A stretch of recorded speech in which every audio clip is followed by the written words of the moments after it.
This weekend in the box office is a big one, and that's why we talked with ABC News entertainment correspondent David Blaustein about what's hot at the movie theater this weekend, including the second movie in the Hobbit trilogy. When the first one came out, a lot of people were upset that it was broken up into 3 movies. They didn't really see the point in that. Now with this second movie, is that point of 3 movies coming across more than just money? No, I think it's about money. They're not going to tell you that. They're going to tell you it's about creativity and advancing the story and giving it new life.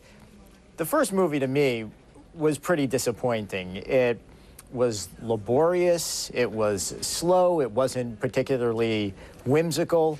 They fixed all that with this movie. Peter Jackson got it right, and they even created a character for this movie, an elf, played by Evangeline Lilly from Lost, named Toriel. Now, that's not exactly how you pronounce it, but I don't speak Elvish, and she's an elf, so I'm sorry about that. They also bring back Legolas, Orlando Bloom's character, who's from the Lord of the Rings trilogy and not from The Hobbit. But these 2 characters really help this movie jump off the screen. It injects a lot of life into it, and the action sequences are better than the first one. The characters are better than the first one. Pretty much everything is better than the first one, and plus there's Smaug. And I also want to talk about American Hustle. You were actually at the premiere. You talked with Bradley Cooper and Amy Adams. What did you take away? What did they take away? What were they saying?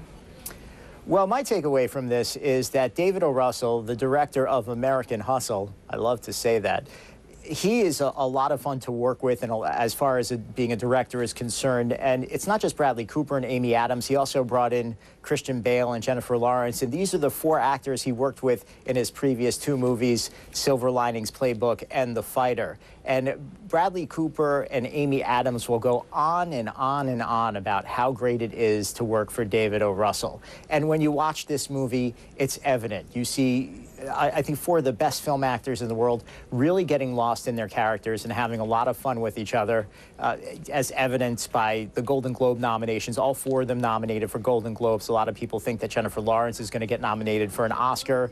I wouldn't have an argument with them if they decided to nominate Christian Bale, who's also great in this movie. He gained a significant amount of weight for this role, shaved his head every day so he could play a con artist who, with a comb over, and the comb over is hilarious. It's just a fun movie.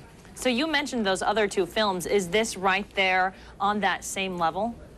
This is better than those movies. I think this is David O. Russell's best film, like hands down.